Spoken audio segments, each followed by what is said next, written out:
నమస్తే, తేజ టీవీకి స్వాగతం.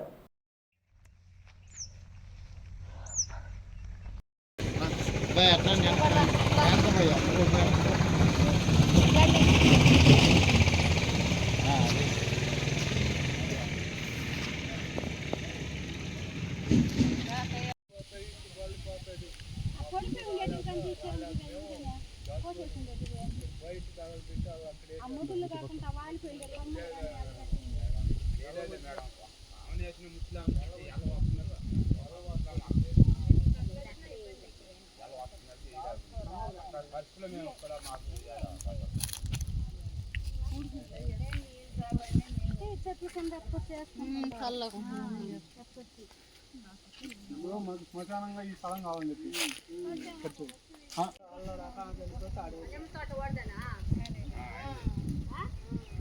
రాజు ఆయన నిమిషాట ఆఖరించుకుంటా వస్తున్నాడు. కాడికి 2 ఎకరాలు ఉంది.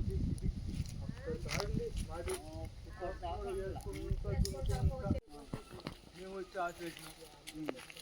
అక్కడికి మా ఊరు చేసేసినాడు. పక్క పైన అన్ని కోసేసినాడు. మేము వచ్చి ఆశేసినాం. అయిపోయినాడు. శ్మశానం ఇది ఎంత శ్మశానం? శ్మశానం మాదే. కుటుంబం వదులుకొని ఉండదు. ఇదంతా తరాల నుంచి ఉన్నది. తరాల నుంచి ఉన్నది శ్మశానం. ఇప్పుడు అక్కడ ఇప్పుడు వచ్చి మధ్యలో మా చెట్లు మేము సాగుకుంటున్నాము. లెక్కలో పెట్టుకున్నాం. చేసుకోవాల్సిన నిన్న మేము రామంటే అయిపోయి ఉన్నాం అంత మొత్తం.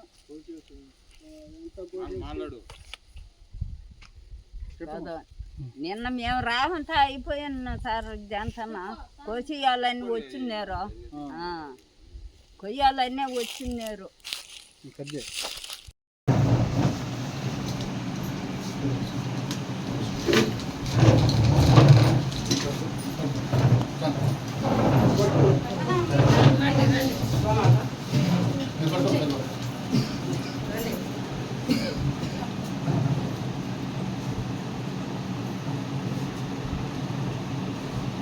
పేరు లక్ష్మయ్య, మన్నూరు గ్రామం, బాలాయపల్లి మండలంలో మా శ్మశానం వాళ్ళు కబ్జా చేసుకొని చెట్లు నరుక్కుంటామంటే మేము అడిగితే మీరు ఏమైనా చేసుకోబోండి అని మాకు చెప్పని వచ్చింది. అదేమనంటే సోలార్ కూడా పెట్టాడు.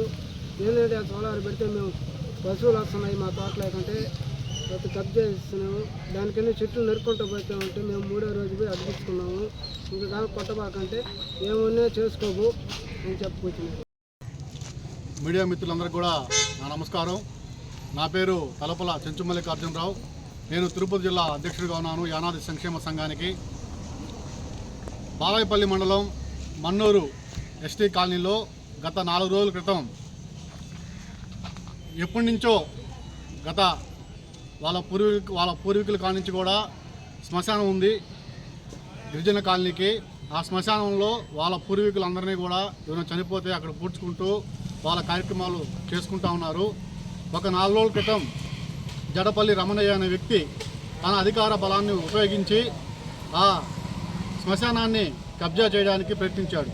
ఆ ప్రయత్నించే క్రమంలో ఒక 50 సంవత్సరాల చెట్లు, నేరేడు చెట్లు, వేప చెట్లు కొట్టేసుకొని అక్రమంగా అతను తరలించుకొని పోతూ ఉంటే ఈ విషయం స్థానిక గిరిజనులకు తెలిసి, ఇదేందయ్యా ఇది మా శ్మశానాన్ని నువ్వు ఆక్రమించి మా చెట్లు నువ్వు కొడతా ఉన్నావు, మా శ్మశానం చుట్టూ కూడా నువ్వు వైర్ లాగి ఫెన్సింగ్ నాడుతూ ఉన్నావు, నీకు ఎవరిచ్చారా ఈ హక్కు అని చెప్పి అడిగితే మీరు ఎక్కడైనా చెప్పుకోబోనరా, మీరెవరు మమ్మల్ని చేసేదానికి, మీకు అంత బలం ఉందా, ఏనాది నా కొడకల్లారా అని చెప్పి కులం పేరుతో దూషించడమే కాకుండా అడ్డు వచ్చిన గిరిజనులపై దౌర్జన్యం చేసిన జడపల్లి రమణయ్య పైన ఎస్సీ ఎస్టీ కేసు కట్టాలని చెప్పేసి ఈరోజు స్థానిక బాలాయపల్లి పోలీస్ స్టేషన్లో ఎస్ఐ గారికి కంప్లైంట్ ఇవ్వడం జరిగింది. ఎస్ఐ గారు కూడా సానుకూలంగా స్పందించి దీన్ని విచారించి అతని పైన చర్యలు తీసుకుంటారని చెప్పి హామీ ఇచ్చారు. మేము ఒకటే చెప్తున్నాం మా సంక్షేమ సంఘం తరఫున, మీకు అతనికి రాజకీయ బలం ఉంది నాకని చెప్తా ఉన్నాడు. మేము ఒకటే చెప్తున్నాం ఈ ప్రభుత్వానికి, మీకు ప్రజలు అధికారం ఇచ్చింది పరిపాలించడానికే కానీ ఇలాగా గిరిజనుల యొక్క శ్మశానాలను కూడా ఆక్రమించుకొని మీ యొక్క బలాన్ని నిరూపించుకోవడానికి కాదు.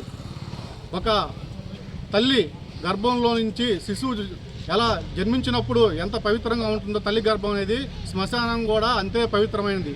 ఎందుకోసం అంటే ఒక మనిషి చనిపోయిన తర్వాత భూగర్భంలో అతన్ని మనం కలుపుతాం, ఎన్నో కార్యక్రమాలు చేస్తాం. అటువంటిది ఈరోజు శ్మశానాన్ని, అంత పవిత్రమైన శ్మశానాన్ని ఈరోజు మీరు అధికార బలం ఉందని చెప్పి ఆక్రమించుకుంటా ఉంటే రేపు తల్లి గర్భాన్ని మీరు ఈ విధంగా కబ్జా చేయని చెప్పి గ్యారెంటీ ఏముంది? ఇటువంటి దౌర్జన్యాలని మేము ఖచ్చితంగా మా సంక్షేమ సంఘం తరపున మేము అరికడతా ఉన్నాము.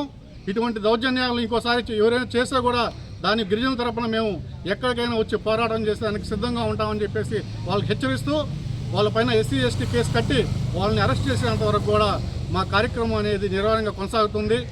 దీనిపై పోలీసు వారు కూడా మాకు స్పందించారు. మళ్ళీ ఇప్పుడు ఎంఆర్ఓ కలిసి దానిపైన సర్వే చేసి మా గిరిజనులకి శ్మశానం ఇప్పించవలసిందిగా మేము డిమాండ్ చేస్తున్నాం.